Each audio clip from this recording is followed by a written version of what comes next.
Auzubillahiminash-shaytanir-rajim. Bismillahir-rahmanir-rahim. Assalamualaikum. Ji ayanu, pakhair agale, ni hao, chunashumme, washmale, ohaya gonzaimas, guten morgen, hola, bonjour, privyet, kaifa hal, hale shuma chatore, ahlan wasalan, marhaba, buna, mucho gracias, swabi, abballi, kriya, hosh gayadin, ayo asayo, khuyamora.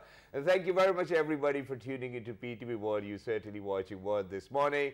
Alongside my very well-learned colleague who happens to be Miss Haja Satti. I happen to be Shahzad Hassan Khan. And I'm glad that it's a cold sunny morning over here in Islamabad. But first things first, hello Haja, how are you doing today? Assalamu alaikum. Thank you so much for introducing me and thank you so much for such a warm welcome, Miss Shahzad. So, did you have by any chance an opportunity, because you have been shooting a lot, to shoot with the animals? Yes. Really? Yeah, because because every time it's going to be Bakra Eid, so I've always been very keen of going to the Bakra Mandi in the first place, and then I have almost every time pressurized my team to go to the Bakra Mandi and then shoot over there, and it was quite a difficult task, to actually record a program, that too from Bakra Mandi and that too in English. So imagine if you are to tell somebody whether ye donda hai, ye choga hai, I think it gets a little difficult, but I think it was literally fun, but it's not fun once you get to see that the cows who surround you are really not in a good mood. So that's the time when you kind of take a step back and be like, hey, you know what, I need to be safe. So I think that's the kind of conversation we're having today, because this clip, ladies and gentlemen, which we are going to share with you, has actually broken the internet. And if it would have been anybody else other than this very reporter, I think things could have been very different. What do you have to say, Haja? I'll tell you something. So there's a fun fact that animals actually can recognize humans by their body language. So you see that this animal is tickling his nose, having fun time with his reporter. And this is actually the 15th time he's recording that an animal is tickling him. And there was this experiment that they did in the Africa, in which there were two tribes. One was involved in poaching the animals and they were killing the elephants a lot. And the other tribe, they were their actual caretakers. So elephants responded very positively towards the caretakers, right? So elephants are very intelligent animals. They can actually sense the elephants, especially because elephants can even feel depressed, and not just that, elephants can be on drugs too. That's something which everybody needs to know. And that too, it's like an organic drug.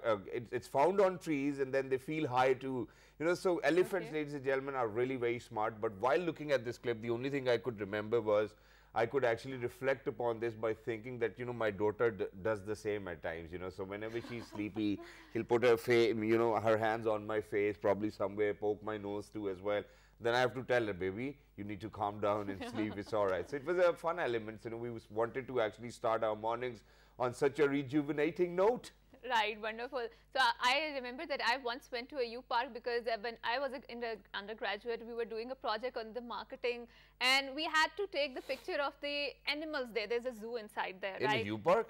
A U Park. Really? Yeah. I've been to a U Park myself. There were no animals in there. There are animals. Really? When did you go there? I think it was a long ago, right? Okay, even my producer is saying that, there are animals in it. Okay, so probably, I might have missed So we out. took the pictures of different animals of monkeys. So we went to the cage where the white tiger was there. Yeah. And before we had the opportunity to take the photograph, he had a very loud roar, and we all ran outside. And then we like, kya dhanno machaye project. Bhag jao, niklo yahan se, fauran, dasti lapeto samaj. Yes. And it was really terrifying. The roar is very terrifying. All right, but now getting back to life, ladies and gentlemen, we're getting started with the top stories. First up, obviously, what's happening with the Ideas expedition? I think that's something which we really need to share with our audiences out there. So the security paradigm was discussed in the 11th International Defense Exhibition and Seminar, Ideas 2022, while various MOUs were also signed as momentum gained on the second day of Ideas exhibition underway in Karachi. We have a comprehensive package to share what has been happening. Please go ahead and take a good look and listen.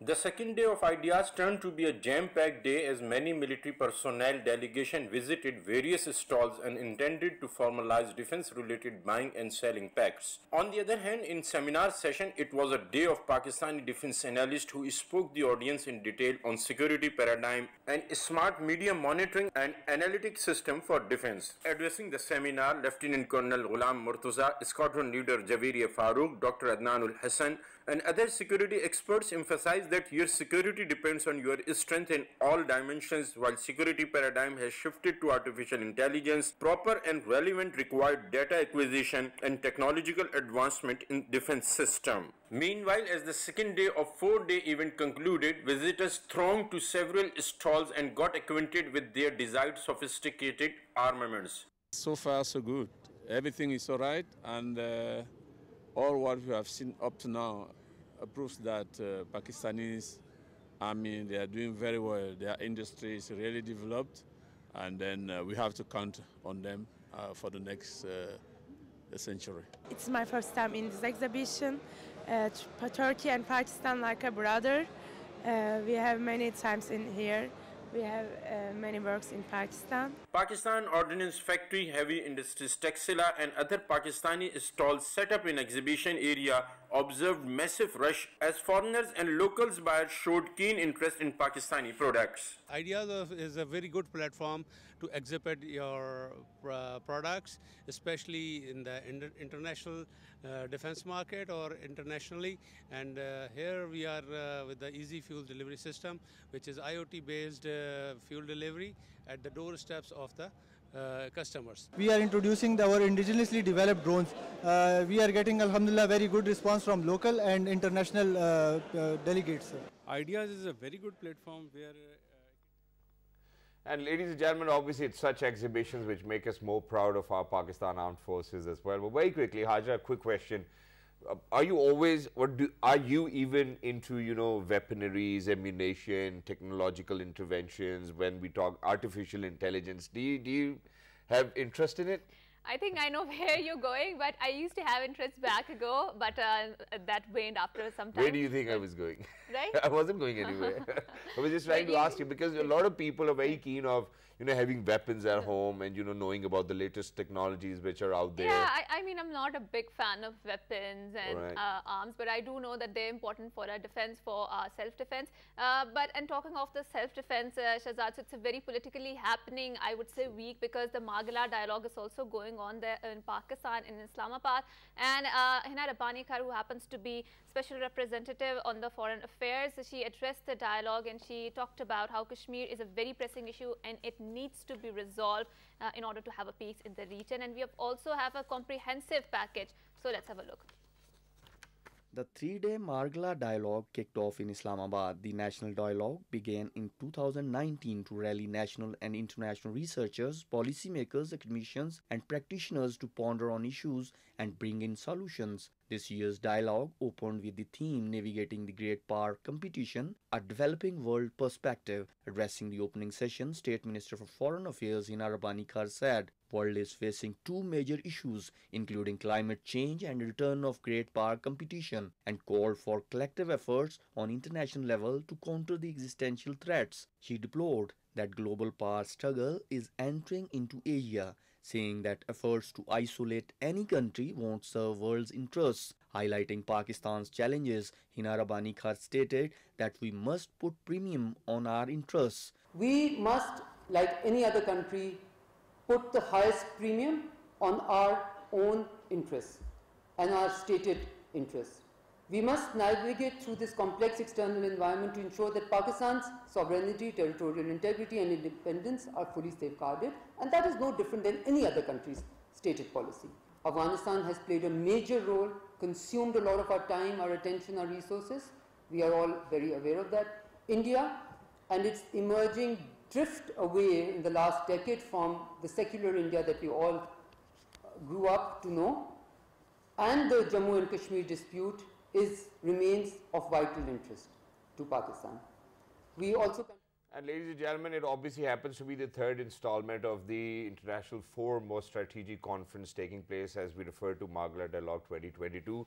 And Haja, you know what, I think it was very interesting to kind of understand it first of all, and then for the better understanding of the viewers out there, we do have somebody very special. But the overarching topic, I think, is a great one. The great power competition, a developing world's perspective. And not just that, you know, there are four more facets to it, and that is economic decision making in the times of global crisis, Pakistan at 100, being human in the age of technology. I think that was something which actually kind of kindle that interest. And not just that, last but not the least, the future of international order. I mean, all of these things, ladies and gentlemen, all of these topics are as important for a country like Pakistan. True. Because we really need to kind of set our path where are we going to be in the next 20, 25, 50 years as well. And I'm glad that there are people, there are scholars all from all over the world making sure that they're going to contribute the way Pakistan is going to progress in near future as well. So without any further ado. We would like to introduce our guest, who happens to be Dr. Anil Salman. He happens to be the chairperson of the Economic Security at the IPRI. Assalamu alaikum, and thank you so much for coming to our show. Assalam, and thank you very much for having me over here. Right. Thank you very much for Dr. Saab, joining let's us. use two genres which Shehzad mentioned about the economic decision making and also about how the future of international order is being shaped. Right, so we believe that Pakistan's global creditors, for example, IMF, for example, World Bank, they're the part of the Bretton Woods system, which was formed after the post-World War II, right? And now, I mean, the way climate change has affected Pakistan, there should be a debate from within the global south that these global creditors are not reflecting the realities of climate change. Rather, they reflect the realities of the post-World War II.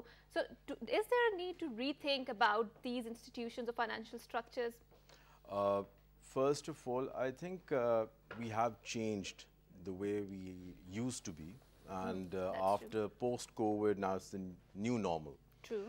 And the debate has always been going on between the global north and the global south. And the global south has always been saying that, okay, we are being exploited by these international financial institutions and we need to rethink our model. Right. And earlier, there were the growth paradigms. Then we moved toward the economic. They were highly unsustainable, right? The growth paradigms. Yeah, because after the Second World War, the main objective was to engine these economies that was majorly in the developed economies. So growth was the major crux. Then we moved towards development. And then in 1970s, we started talking about sustainable development, bringing the environment part into it. And now when we see that the environment has been an exogenous and an uncontrollable factor, and whatever growth we have achieved, it has been at the cost of environment. And climate change being one of the pressing issues, and it's not just the developing countries which are becoming the victim. It's all the countries, but the intensity is different. And what we need to ensure when you're asking that, okay, what kind of new models we need to have, I think it's more of the climate compatible development, that you just make the environment as part of your economic planning. All right, but Dr. Saab, you know, from what my wonderful colleague asked, I think, you know, I want to have a very different approach to it. Now imagine that, you know, we are a country where, you know, we do not have a proactive strategy. You know, so what happens is that we wait for a catastrophe to take place, and then we, you know, go out there and then we want all of these creditors to reflect upon it. Now, the only problem which I feel as a Pakistani is that, you know, I think from the last 10 years, we've had floods, you know, every year around. It's just that this time the enormity or the catastrophe was so huge that we couldn't really comprehend that, you know, it's going to be so disastrous for all of us, even though that all the homework has been done. Why do you think? Because you said that, you know, that it is all because of the environment, you know, so whatever progress we make is because of the environment. If it is because of the environment, why cannot we have that pre-analysis in hand and make sure that the damage is lesser and lesser so that we can contain whatever we have progressed with? If you say that, okay, we haven't done the homework is always there. In May 2022, the Met Department was already informed that we are going to have rains. So I don't say that climate change, yes, it is an issue, but it's more of a governance issue with reference to Pakistan. And every year we receive rain in Karachi, but we haven't done anything. So talking to Hajra, like when she said, for 23 times we have been to IMF. True. So it's a back and forth thing, but we haven't done anything. I think it's more of a reactive approach over here in Pakistan rather than the proactive approach. But even if we take the proactive approach, the implementation is missing. True. And that implementation actually stops you from doing things. So we're always at the hands of the environment. So however the environment needs to play with us, you know, we will be played. We are very adaptable. That's why. That is the stark reality of the climate change. I mean, we can't change it, and that is why we are having this conversation that we need to do something more on it, and especially Pakistan's stance of the loss and damage reparations at the Sharm el-Sheikh. This needs to, we need to have the walk and talk on that. True. So talking about the technology, because this is one of the genre of the Margalla dialogue, is that, for example, the social media, in the age of digital media, social media, there's so much ideas and identities, and we do feel that, you know, we are part of this something, a bigger ebb and flow, and we do not have a distinct identity on social media. But we also see that there is a counter narrative or resistance to such sort of globalization flow, and people are reverting back towards the very tribalistic identities, right? So how do you, do you think that this is a conflict point? It's perfectly normal having that, because even when the Industrial Revolution was coming, you might be knowing we had the Luddites. And now we have the new Luddites. So there are always technologists, there are always the anti-technologists. But you see that technology itself is very unbiased. It's the way you use it. Is it unbiased? It is unbiased. I think it's been controlled by the West. I don't think so it's unbiased. I mean, so that means that it is unbiased. It is the West who is controlling it. Why don't you go ahead and control it? You know, so I think it's at everybody's disposal. I mean, you can't say that it's unbiased. It's a biased technology. So by the people who use this technology are the ones who are making it biased or unbiased. It's not the technology which is biased. It's at the hands of those people who decide to do it. The content that is coming on the technology is extremely biased. No, I agree with him that, you see, internet itself, I still call it's an unbiased, because the utility, what you are using it and the way I am using it, that is the point. And the way you have given your agency to it, that okay, you give the computer or you tell Siri to tell you that okay, which are the close by restaurants, so that is our choice. And there are people, as I talked about, that in Pakistan, like I have seen a number of people who are still anti-technologists. But the point is that now it has become an ambit. Calling technology is bad, I completely disagree. I think it's the way you are using the technology, the way you are interpreting the technology. And in Pakistan, I think it is at a very nascent stage. And that's true. This is an opportunity that we can learn from the experience and the learning curves from the developed economies, that okay, what they have experienced. As we have this panel, and I call it that okay, we were talking about the artificial intelligence, but let's talk about the artificial intelligence, where the ethics are there, where you have the morality, but what we see that it's absent. Pakistan, when now it is making its the digital policy, when we are bringing different rules and regulations, we can learn from others' experience so that we don't have the same kind of damage to a society which other countries are facing.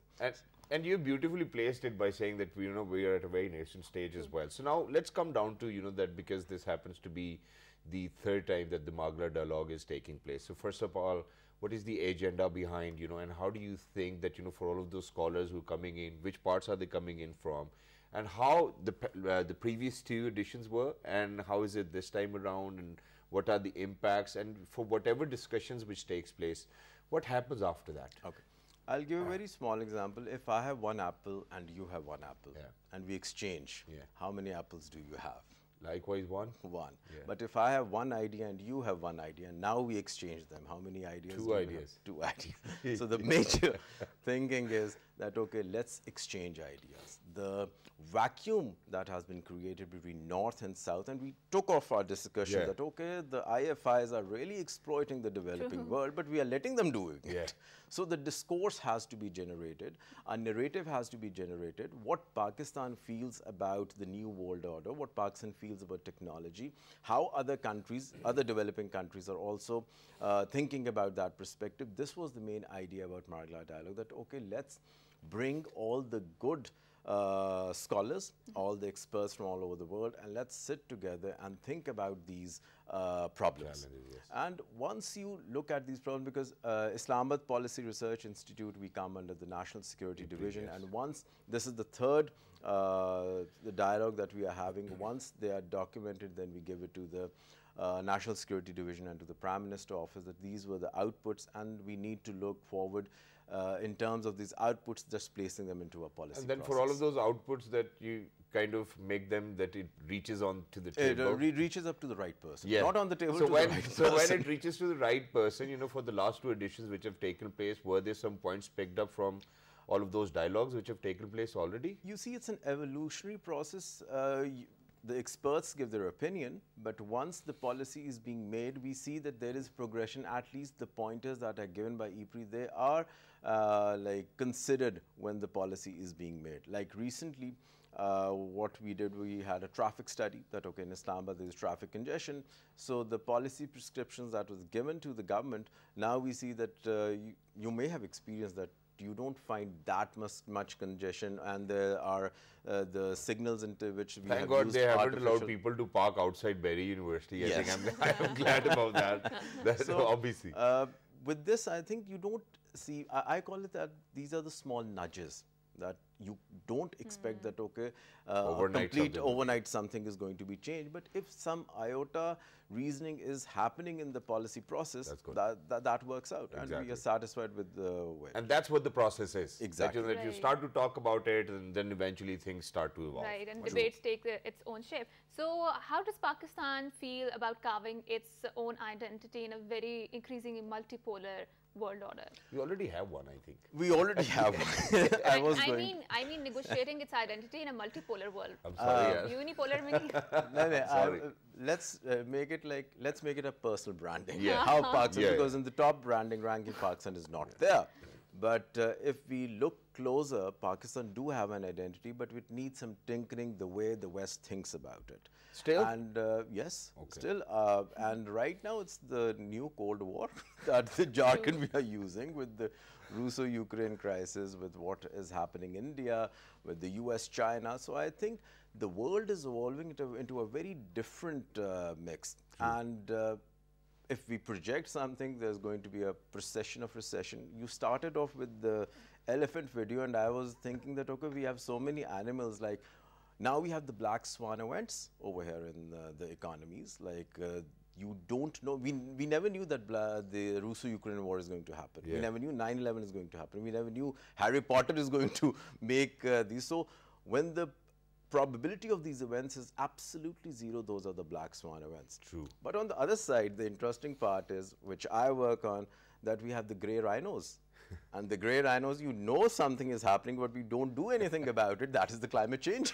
Exactly. So grey rhinos and black swans are part and parcel. And with this, the political dynamics is changing. But the interesting thing is that we are moving from geopolitics to the geoeconomics. Right. Now, economic security has become the heart of any policy making or any decision making that we are having. And with all sorts of decision making, don't you think that with political turmoil within the country, it actually hinders the process?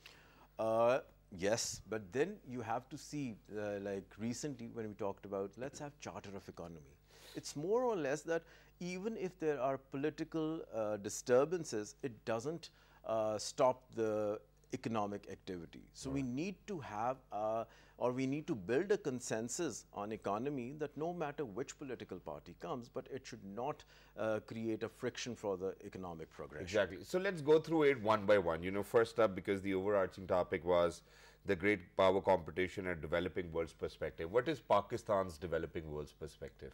Pakistan, I think right now it's economic security, like early this year when we had the national security policy, and this was the first time that we moved from the traditional to the non-traditional, bringing environment and economy into it. Exactly. And now Pakistan, when it emerges on the globe, it has a very different perspective as I see before 9/11. Now it is a major player, and if you look at the geopolitics, with the Kabul exit and with the CPEC, Pakistan-China, with the US, Pakistan. So I think relations are actually taking a very different turn. And Pakistan has a very significant importance.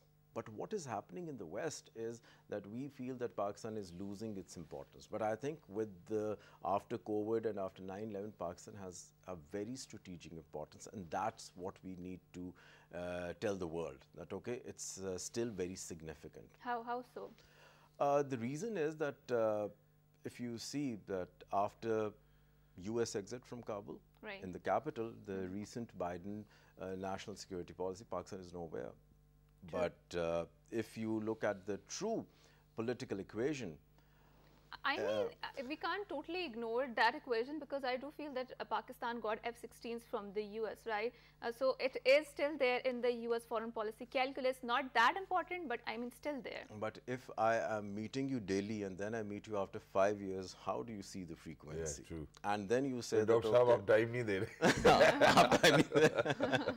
So that significance is still need to be. But again, from the foreign policy lens, you see that if US says that India and US, that is more of a B2B relation, True. a business to business. US-China, again, it's trade wars going on. True. Can US have a relation with Iran? I don't think so. Can it has with Russia? No. So which country actually is there in the cusp that actually connects all the South Asia? That is Pakistan. That is not to be forgotten. This is how I see that. Okay. Thank you very much for saying that, and that's what our image is as well. But very quickly, sir, because you said that, you know, that now Pakistan's economic perspective is of economic security. I'm very sorry, but this always interests me, and, you know, in recent times we have seen with the change of regime. So my question primarily is that is it the factors outside Pakistan which actually kind of brings us economic insecurity? Or at times, because just very recently we have seen it with the regime change as well, that how, you know, the previous political party put some mines in place for the newer government, you know, making sure that they're going to have a lot of other challenges when they take over to the office as well. So economic insecurity comes from within the country for Pakistan, or from outside the country? I think it comes for any country. At foremost thing is the inside part. Okay. Like you have to look at from the economic lens that there are two kind of imbalances. One is your internal imbalance, and another one is the external imbalance. In the internal imbalance, Pakistan has a huge budget deficit. True. In the external imbalance, we have a huge current account deficit. Yeah. And both joins in, and that becomes a twin deficit. Now, that's a disaster. You do not have, you already have a political instability, but you do not have the economic stability. That is basically an issue. But in Pakistan, the problem is that our political stability or our political cycle is syncing with the economic cycle. So whatever policy you want to make, it has a 5 years time. So until and unless you do not have an economic stability, it doesn't ensure the political stability. It's just the chicken and the egg. Or a 3-year term, or a 4-year term, or a 5-year term. All right. So your take on economic decision making in times of global crisis? I think you have to, it's the decisions are not good or bad. It's the process how you make the decision. The process, because Qaeda Muhammad Ali Jinnah used to say that, you know, I take a decision and then make it right. Wonderful. Pakistan at 100? Pakistan at 100, we have 25 years left after 75. And I think we need to have a very solid perspective. We need to have a very good roadmap, because the way the youth bulge is happening, it's not a liability, it is an asset for us. How we can utilize this younger generation in terms of economic progression, that is the challenge. And how does Dr. Saab try to be human in the age of technology? Artificial intelligence. Artificial intelligence. Whatever. Last but not the least, the future of international order. The future. Where are we? Let's talk about Pakistan's perspective on this as well. I think on top? Not on the top. Okay. I think we need to have a very different diplomatic perspective, and Pakistan has a very significant position in terms of how it is with the neighbors. It's not about choosing this country or choosing that country. It's about moving everyone along with each other. No country left behind. Wow, that's wonderful. Thank you very much, Dr. Saab, for being with us. Lovely to be in much. conversation with you. And inshallah, I think it's today that the President of Pakistan will actually be visiting too as well at Margalla Dialogue 2022. Thank you very much. Thank you very much, Ipri. Happens to be one of the most amazing think tanks for Pakistan as well. Please continue to serve the nation the way you are, because it was very positive in the number one. And number two, that mindset which you just shared with all of us and with all the audiences out there in 46 different countries is the true mindset of the people of Pakistan. And that's how we need to progress, hand in hand, making sure that we leave nobody behind. With that, we're heading out towards a short break. Don't go anywhere. We'll be right back. Good morning.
Confused.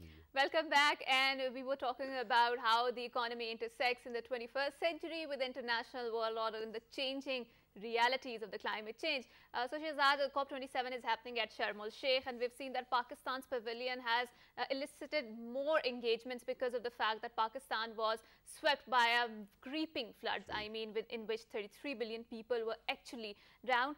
So we have a really interesting story, Shehzad. Especially there was an environmentalist who was a Pakistani, Javed Hussain, and he won the Gender Just Climate Solution Award.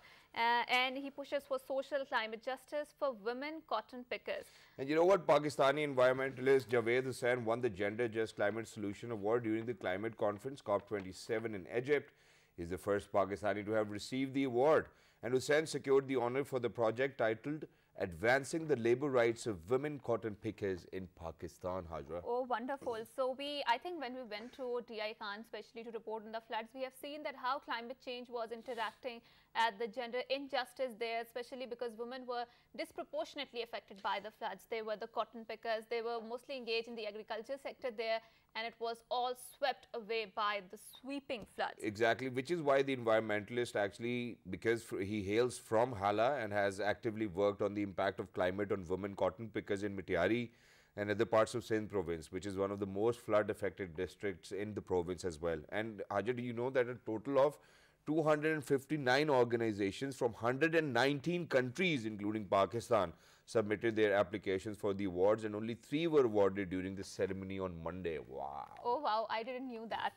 So, a Women and Gender Constituency of Women Engage for the Common Future, an organization which is affiliated with the United Nations, also said that SCF uses feminist participatory action research approach to support the demands of women agriculture workers. I think that is quite an interesting, because there are a lot of grants which are coming especially to tackle the climate change, and I'm really glad people from Pakistan are actually presenting their indigenous solutions and walking the talk on this issue. So, Shehzad, to talk more on the climate injustice and how it's being it's happening in the Sharm el-Sheikh, the conference on the COP27, we have a really interesting guest who will enlighten us more about the issue. So, without any further ado, we would like to introduce Mariam Shabir, who happens to be environmentalist. Assalamu alaikum, and thank you so much for joining us. Walaikum salam. Thank you for taking me on your show. It's always wonderful to have a conversation with you, when we talk about climate change, because you're the most aware, and not just that, I think you're most literate on this topic too as well. So very quickly, take us and our audiences through whether what has been happening within the COP27, and then we will come down to the issues pertaining to Pakistan. Well, the overall, every year, discussions around adaptation, mitigation, climate finance, technology transfer, and knowledge transfer are being discussed, and every country, especially rich countries, comes up with carbon dioxide emission reduction targets by certain year, and achieving net zero goal and transition towards renewables and all that. That is being discussed at COP in like 2 weeks proceedings every year in different parts of the world, and this year it is happening in Egypt. So far, the most concerning part and the most important thing which happened this year's COP is that the agenda of discussing loss and damage is taken on board, and it's under a negotiation. And I think that is because of the efforts of Pakistan, because Pakistan is the chair of COP27 this year, Conference of Parties 27, and due to its efforts along with G77 countries, the agenda of loss and damage is first time included. From past 26 years, it was, the parties were trying hard, especially developing countries were trying hard to put that on the table, the agenda point, to discuss with the rich nations that, due to their emissions, they are suffering. And under that loss and damage, what is being demanded by the developing countries, including Pakistan, is to set up the facility, Santiago network, technically we call it, but and they are also demanding for the constitution of constitute a committee of a certain member in which there should be equal representation. There are a lot representation. of pledges that are being, people are actually demanding that we need to walk the talk on the pledges, and certainly catapulting pledges into the practice is not without challenges. Do you see from this conference some major breakthrough, or these are just minor concessions that we are talking about? You know what? It's been 26 COPs happened before, and there are numerous discussions with developed world and rich nations as well when it comes to emission reduction or loss and damage or financing developing countries or least developing countries due to their emissions. The problem is, it's lack of political will by the developed world, I must say. Because they always say there are like funding issues and all that. They have a lot of money. They do have money to initiate wars in different parts of the world. The money is instantly available with a lot of countries. So why they are not taking out money to contribute to loss and damage fund, which is demanded by the developing world? And it's not something which we want in the form of aid. It's something which is our right. It's something which is the compensation of the losses and damages they are doing in terms of flood, heat wave, droughts, water scarcity, glacial lake outburst floods. It's their mission which we particularly Pakistan and other developing countries are suffering. So it's just not. Obviously, Ms. Mariam, the assessment has been made. I'm very sorry that I'm interjecting, and the only thing which I would want to ask over here is, because you speak about the political unwillingness of the international community of not coming together, and it's all about, for them it might be about blame game. But I think when we speak about remuneration, we do not even speak about aid over here. We have done the assessment, it's billions of dollars in loss. 33 million people have been affected because of the catastrophe caused by the climate change over here in Pakistan because of the developed countries. How do they reflect upon this when they've been told over and over again, even though that I think it was the Secretary General for the United Nations who actually spoke in favor of Pakistan? How do you think that the international community is reflecting upon this? And are there any developed countries or rich countries, as you said, willing to kind of pay for that remuneration? Well, there are like two angles to your question here. One is you are particularly relating it to floods this year.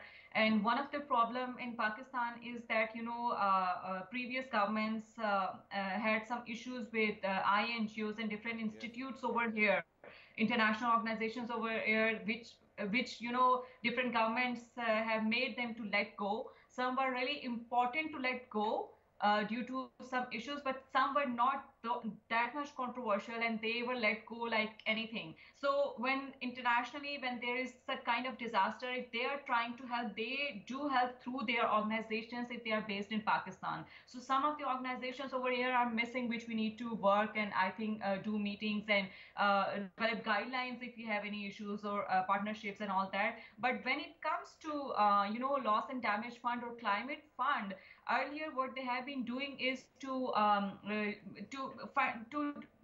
be giving fund green climate fund. They have been giving fund in very small parts, and that too on very competitive basis. They will just call a research proposal or some small proposal and give you a very small amount of money in the form of aid or something, which is their smartness to do it to get away. And this year too they try to introduce the global shield concept, which is like to give insurance due to their losses and damage, which is like very small money when it comes to practically, Coming back to it and and there are reflecting upon some what countries. Hajra asked over here was that is there any major breakthrough by far? And you said that 26 COPs have taken place already. This is the 27th one.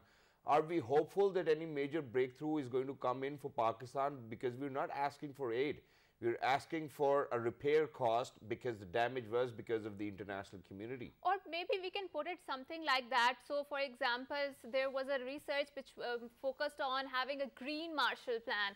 Maybe by changing the language or the lexicons, do you think it will reflect more on the West because we are talking in their own language? Or there's some stark realities of selfishness that is at play, especially in the Western capitals, about doing something about this very stark reality of climate change?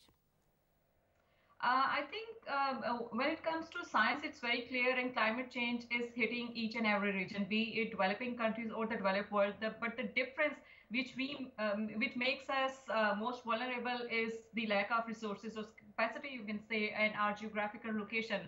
But the rich country do have capacity and resources to deal with if they have flood or heat wave or in such situation.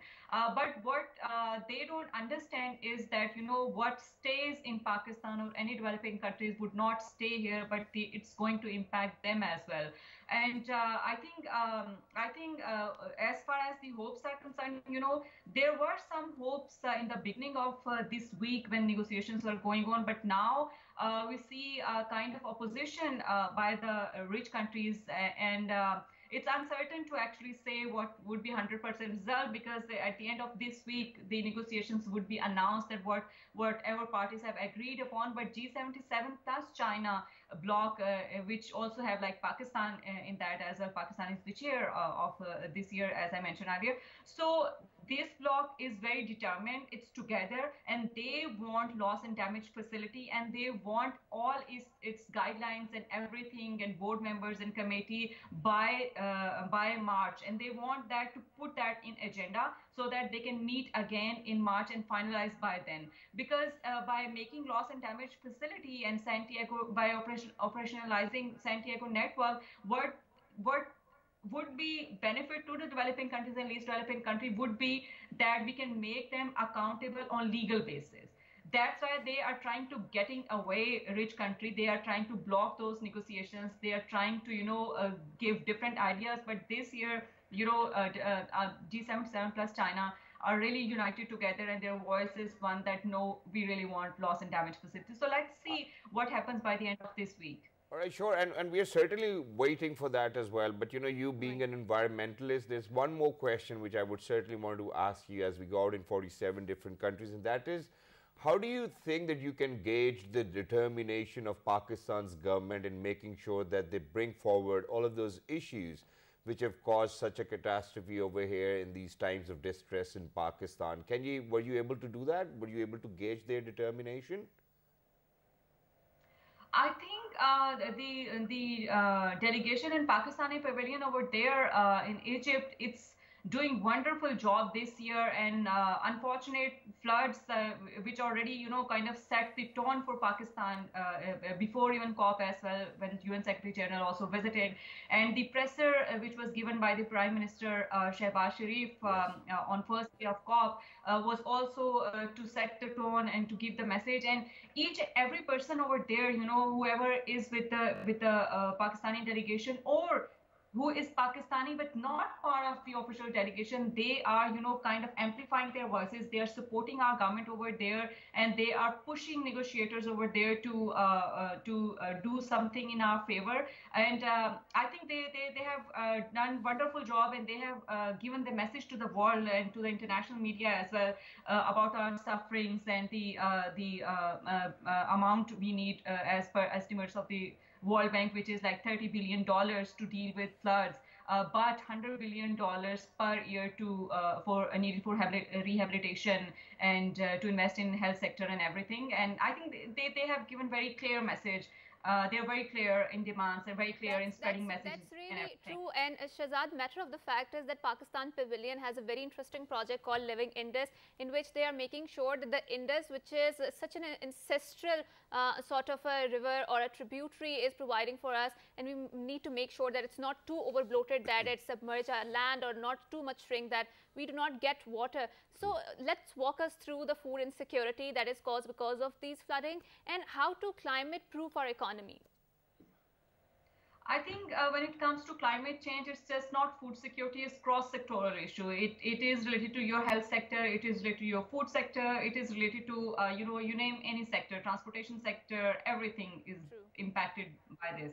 So when it comes to food security, as evident through our recent floods, one of the impact of climate change through floods is that, all of the crops are like washed away. And we know that now there's this looming threat of food insecurity already there in Pakistan, and one can see the inflation in even vegetables, fruits, and in the form of sources of which used to come from staple crops. That has already impacted us. And the other thing is that these recent floods, they have, it's the water is still on the ground. People are still under the sky either, or in the shelters and displaced, and their lands are not ready to cultivate the next crop. So they also need land allocation, because floods have mixed lands and they don't know their boundaries. So that problem is also there, like governance issues and all that. So there's this food security is going to impact us in the long way now. And earlier it was unfortunately COVID-19 which hit our economy badly. So it's going to affect our food security. It's going to affect our health sector due to waterborne disease and everything. It's going to affect mental health issues, a lot of mental health issues and rehabilitation costs. So it's going to affect in every way, in every angle. So very quickly towards the end, one last question. That is, how do you think that Pakistanis can actually help themselves to reduce the impact of climate change?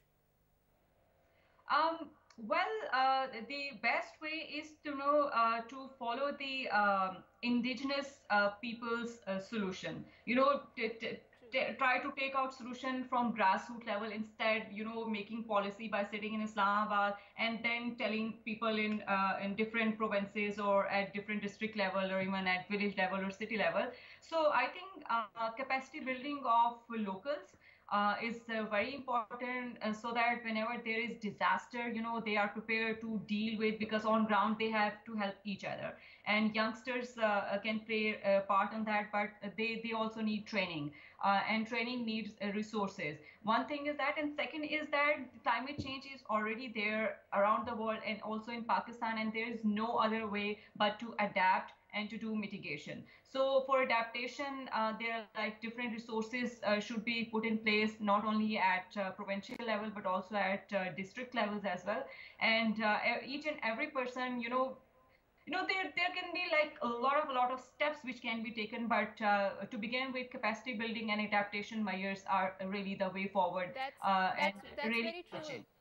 Thank you so much, Ms. Mariam, for informing us about, and one of the important points that came from the Sharm el-Sheikh conference is the nature-based solution, which Ms. Mariam was alluding to it. Thank you so much, Ms. Mariam, for enlightening us about this entire concept. And this brings us to one important point, that is, Shahzad, that we need to rethink our approach about this whole global international world order, because it was geared towards the economy and it was the progress, and they didn't take into account what impact it has on the environment. And now, after I think 2 decades of the 21st century, we are feeling the heat of that. The Exactly, and in that. addition to that, I believe that you made a very valid point that imagine that people who actually used to think quite a lot, earlier about how and where the world's going to go, nobody actually thought that how vulnerable we are to the changing environment as well. True. So for all of those people who are out there, we need to bring in the best practices because it needs to come from within in the first place. We cannot keep on looking at the international community coming together as if they are the nicest people around. Right. We really need to do it ourselves in the first place and then get them to do that for us too as well, because it's because of them